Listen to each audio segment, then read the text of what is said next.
Activity method.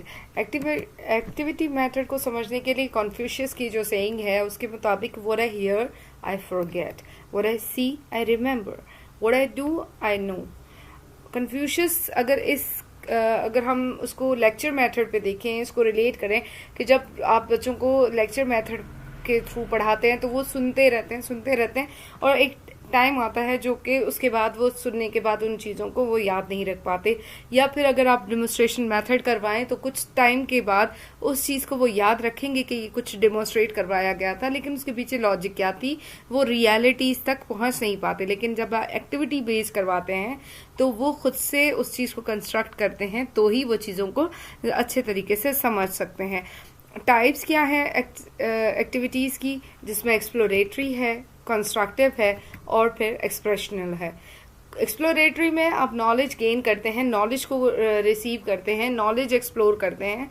और construct में आप एक्सपीरियंस गेन करते हैं, आप खुद से जाके एक्टिविटीज़ करते हैं जिसमें आपको डिफरेंट एक्सपीरियंसेस होते हैं।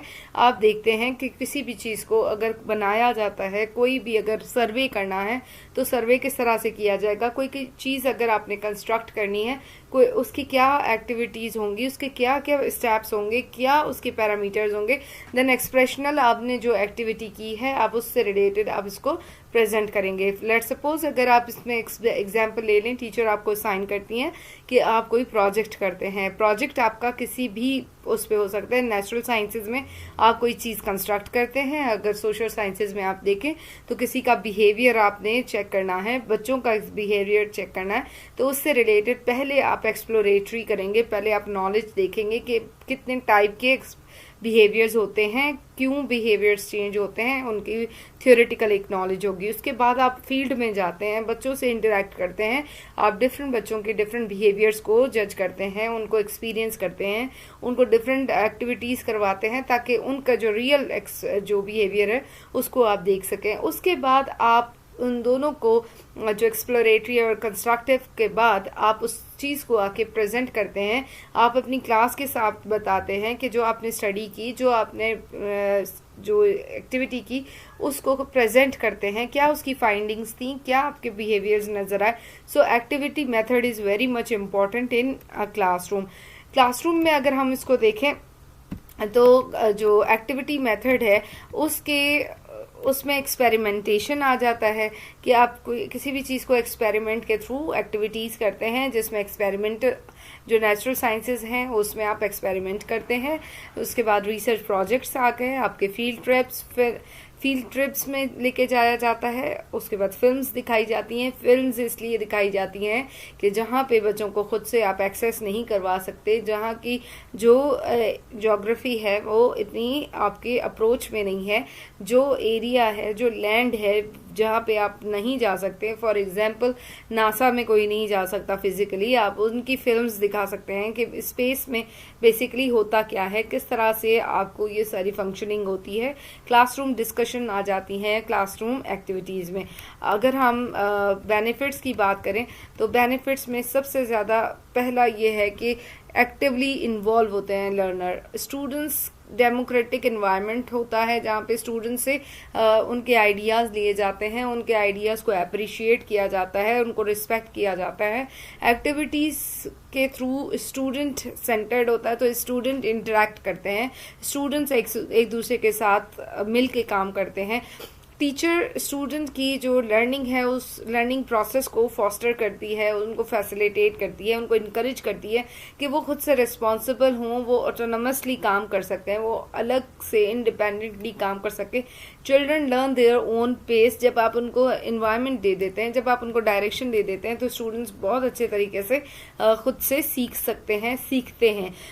अगर हम एक्टिविटी बेस्ड लर्निंग का बेनिफिट देखें तो it is more directed to self directed learning rather than teacher directed learning. Teacher direction आपको ज़रूर देता है, लेकिन वो एक आपको ओवरव्यू बता देते हैं कि आपने कोई चीज़ करनी है तो किस तरह से करनी है।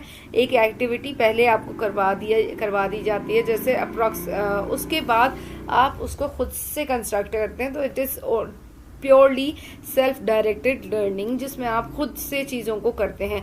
ग्रुप लर्निंग और म्यूचुअल लर्निंग आपकी इंक्रीज होती है, सेल्फ लर्निंग आपकी इंक्रीज होती है, आपको प्रमोट करती है कि आप ग्रुप में काम करें, आप म्यूचुअली बेनिफिट लें, हर एक की अपनी अपनी एक्टिविटीज़ के, हर एक की एबिलिटीज से आप बेनिफिट लेते हैं। देन टीचर टाइम जो है वो जुडिशली डिस्ट्रीब्यूट करती है अमंग द चिल्ड्रन, किस तरह से हर एक का टाइम कितना दिया जा सकता है, हर एक को कितनी एक्टिविटी करवाई जा सकती है।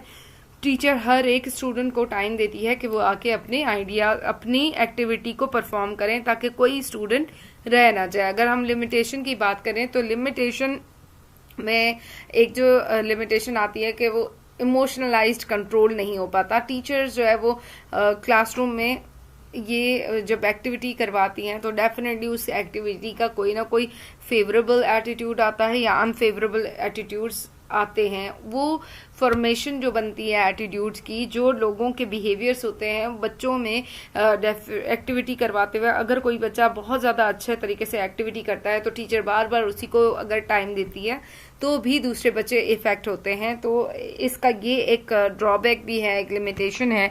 Some activities become contradictory with values of and culture of the students, क्योंकि अगर हम देखें हर एक का कल्चर डिफरेंट है। अगर हम मुस्लिम कल्चर को देखें तो वहाँ पे हैलोवीन का कॉन्सेप्ट नहीं है, लेकिन क्रिश्चियनिटी में इसका बहुत ज़्यादा, ईस्टर में जो डिफरेंट अदर एक्टिविटीज़ हैं वो इंक्लूड करते हैं। अब हमारे कॉन्सेप्ट में, हमारे सिस्टम में जहाँ पे इन चीज़ों को रिस्पेक्ट नहीं दी जाती या जिन चीज़ों की ज़रूरत नहीं है, तो फिर अगर इस तरह की एक्टिविटी करवाई जाएंगी तो भी स्टूडेंट्स के जो सेल्फ वैल्यूज़ हैं उनको आप वायोलेट करते हैं या कल्चर को आप कल्चर के अगेंस्ट जाते हैं।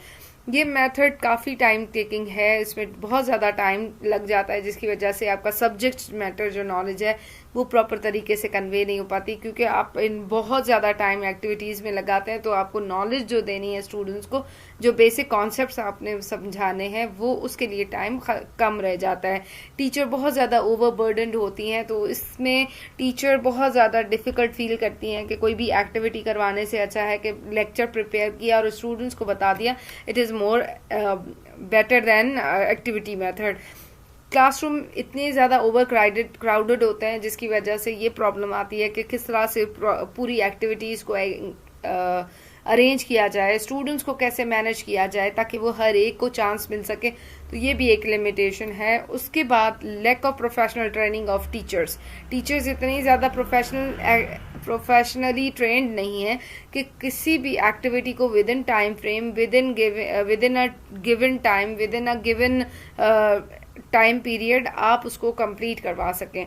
कंप्यूटर बेस्ड एक्टिविटीज़ हैं जिसके लिए टीचर्स के पास उतनी प्रोफेशनल ट्रेनिंग नहीं है, उतनी स्किल्स नहीं है। अगर हैं भी तो उसको किस तरह से मैनेज करना है, तो मैनेजरियल स्किल्स नहीं है, जिसकी वजह से भी आप एक्टिविटी मेथड इतना ज़्यादा सक्सेसफुल नहीं होता।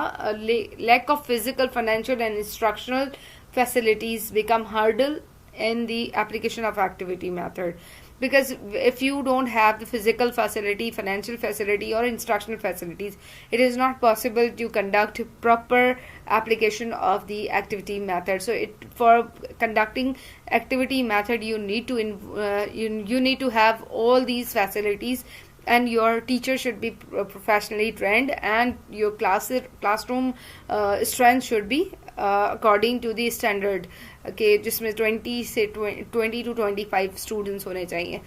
Then it will become more successful and more appropriate and more beneficial. Thank you.